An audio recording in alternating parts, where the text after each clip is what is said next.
Israel జరిపిన భారీ దాడిలో హిజ్బుల్లా చీఫ్ హసన్ నస్రుల్లా చనిపోయినట్లుగా హిజ్బుల్లా కూడా ధృవీకరించింది.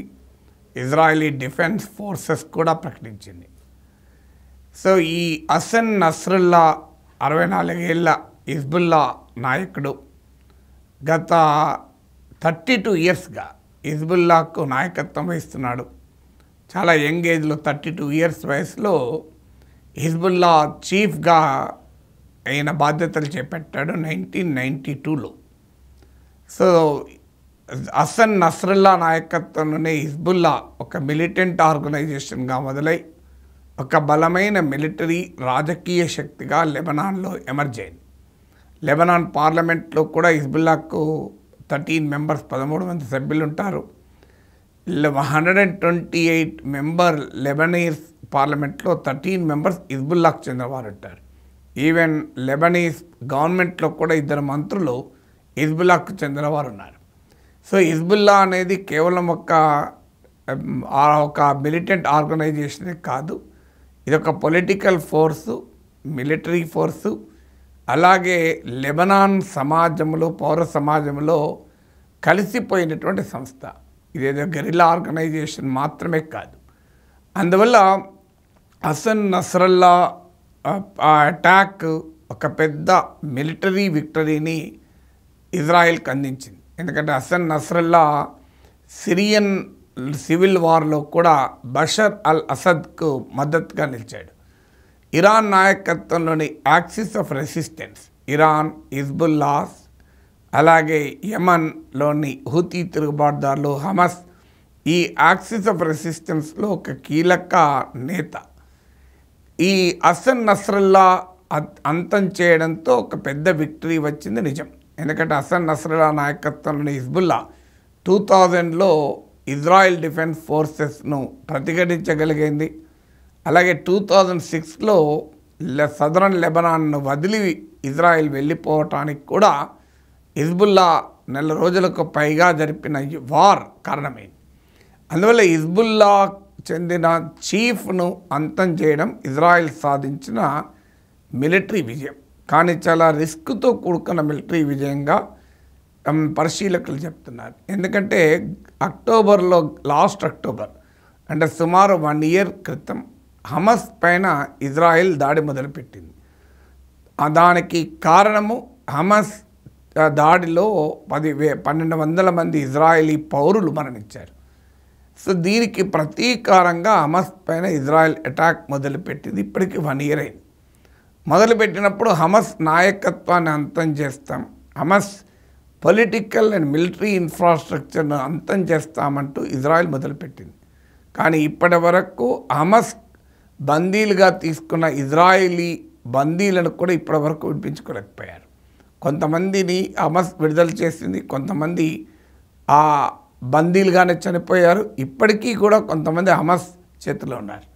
సో అందువల్ల ఈ బ్యాటిల్ ఫీల్డ్లో విజయాలు రావచ్చు. ఇప్పుడు హమస్ నాయకత్వంలోని గాజా పైన ఇజ్రాయెల్ భారీగా 1 ఇయర్గా యుద్ధం చేస్తోంది. 40,000 మందికి పైగా మరణించారు. దాదాపు గాజాలో ఇన్ఫ్రాస్ట్రక్చర్ మొత్తం ధ్వంసమైపోయింది. ఇప్పుడు ఈరోజున్న పరిస్థితి ఏంటంటే ఒక భూమిపైన నరకంలాగా ఉంది. కానీ హమస్ నాయకత్వం పూర్తిగా అంతమైందా అంటే కాలేదు. చివరకు ఇజ్రాయిల్ తన ఖైదీలకు కూడా ఇప్పటివరకు విడిపించుకోలేకపోయింది. ఈలోగా ఇరాన్లో టెహరాన్లో ఉన్న సమయంలో హమస్ పొలిటికల్ చీఫ్ అయిన ఇస్మాయిల్ హనియేను కూడా టార్గెటెడ్ కిల్లింగ్స్ అంటారు. అంటే నిర్దిష్టంగా ఇంటెలిజెన్స్ ద్వారా సమాచారము అందుకొని అంతం చేయడం, అంతం కూడా చేయగలిగింది. హమస్ విషయంలో 1 ఇయర్ ఆఫ్ వార్ ఇజ్రాయిల్ అనుభవం ఇది.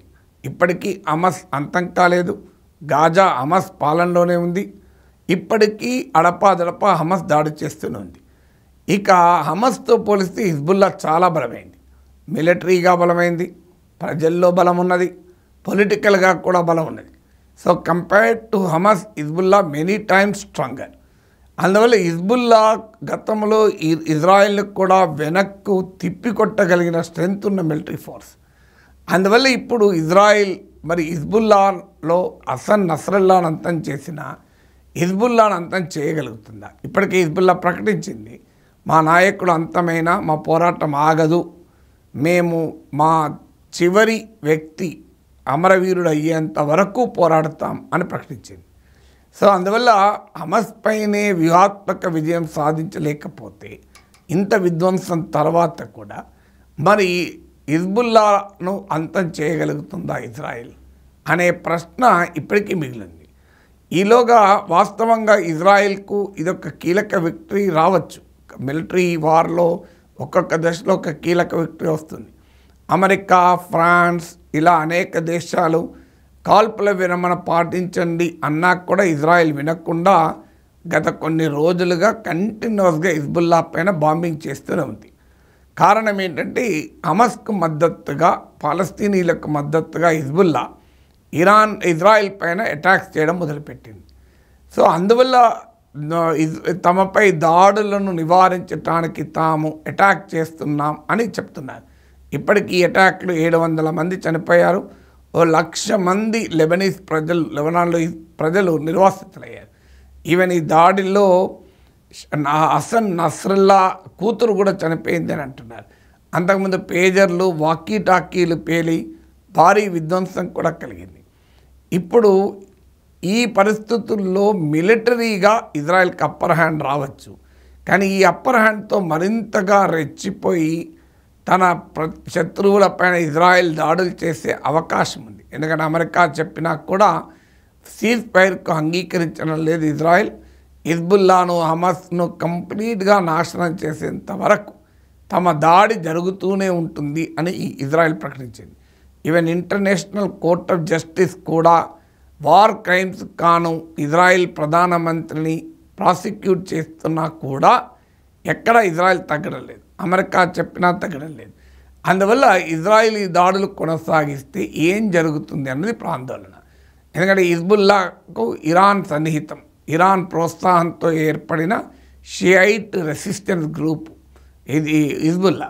అందువల్ల ఆల్రెడీ ఇరాన్ అధినేత ఖమైనీ, ఆయన స్పిరిచువల్ గురువు ఖమైనీ కూడా సురక్షిత ప్రాంతానికి తరలించబడ్డాడు అని కూడా అంటున్నారు. మరి ఇరాన్ కూడా రంగంలో దిగుతుందా? ఇప్పటికే ఇజ్రాయెల్ పైన గతంలో రాకెట్లతో, డ్రోన్లతో దాడి చేశారు. అలాగే ఇజ్రాయెల్ కూడా దాడి చేసింది. ఇరాన్ ఈ లోపల అమెరికాతో తన న్యూక్లియర్ ప్రోగ్రాంపై నెగోషియేషన్ సిద్ధమని కూడా ప్రకటించింది. అందువల్ల ఇరాన్లో ఉన్నటువంటి రాజకీయ, ఆర్థికపరమైన పరిస్థితుల్ని, హిజ్బుల్లాలో ఉన్న బలహీనతల్ని ఇజ్రాయెల్ ఇప్పుడు తనకు అనుకూలంగా మార్చుకోగలిగింది. కానీ ఈ విజయంతో, మిలిటరీ విజయంతో ఇజ్రాయెల్ రెచ్చిపోతే దీని పర్యవసనాలు ఎటువైపు దారితీస్తాయని ఇప్పటికీ ఇరాన్ ప్రకటించింది. ప్రపంచవ్యాపితంగా ఉన్న ముస్లింలు ఇజ్రాయెల్పై ఈ పవిత్ర యుద్ధంలో కలిసి రావాలి ఇది అంటూ ప్రపంచవ్యాపితంగా ముస్లింలకు ఇరాన్ పిలిపించింది. దీని ఇంపాక్ట్ ఏ రకంగా ఉంటుందో మనం చూడాలి. ఆల్రెడీ ఇటీవల యునైటెడ్ నేషన్స్ జనరల్ అసెంబ్లీలో తుర్కీ నాయకుడు ఎర్డగాన్ ఇజ్రాయెల్ పైన తీవ్రంగా విరుచుకుపడ్డాడు. అందువల్ల ఇప్పుడు తాజాగా ఇజ్రాయెల్కు హసన్ నస్రల్లాను అంతం చేయడం ద్వారా స్ట్రాటజిక్ అప్పర్ హ్యాండ్ రావచ్చు. కానీ ఇలాంటి వార్ఫేర్లో అంత సింపుల్గా తుది విజయం రాదు. అందుకే నేను హమాస్ ఉదాహరణ చెప్పాను. అరబ్ దేశాలు అనేక దశాబ్దాలుగా ఇజ్రాయెల్ని అంతం చేస్తామంటూ పోరాడుతూనే ఉన్నారు. ఒక దశలో సాయుధ పోరాటం ద్వారా, సాయుధ తిరుగుబాటు ద్వారా ఇజ్రాయెల్ని అంతం చేస్తూ ఉన్నారు. కానీ ఇజ్రాయెల్ని ఏమీ చేయలేకపోయారు. ఇజ్రాయెల్ కూడా ఇప్పటి వరకు పాలస్తీనా అంశాన్ని అంతం చేయలేక, చరిత్ర నుంచి, ప్రపంచ దృష్టి నుంచి మరల్చలేకపోయింది. అందుకే ఐక్యరాజ్య సమితి, భారతదేశం పదే పదే చెప్పేది 2 స్టేట్ సొల్యూషన్. అటు యూదులకు ఇజ్రాయెల్, ఇటు అరబులకు పాలస్తీనా, ఈ 2 దేశాలు ఏర్పడడం తప్ప మరో పరిష్కారం లేదు అంటే దీనికి 2 వైపులా ఉన్న అతివాదులు అంగీకరించడానికి రెడీగా లేరు. అందువల్ల హసన్ నస్రల్లా అంతం కావడంతో తాత్కాలికంగా మిలిటరీ అప్పర్ హ్యాండ్ ఇజ్రాయెల్కి లభించిన ఇది ఈ కాన్ఫ్లిక్ట్ను, అంటే మిడిల్ ఈస్ట్లో, పశ్చిమాసియాలో ఈ ఘర్షణకి ఏమీ ముగింపు పలికే అవకాశమే లేదు. ఇది మరింతగా తీవ్ర రూపం దాల్చి ఒక అన్సర్టెనిటీ, అనిశ్చిత సంక్షోభం వైపుగా మిడిల్ ఈస్ట్ను తీసుకెళ్తోంది అనేది ఈ పరిణామాలను చూస్తే అర్థమవుతుంది.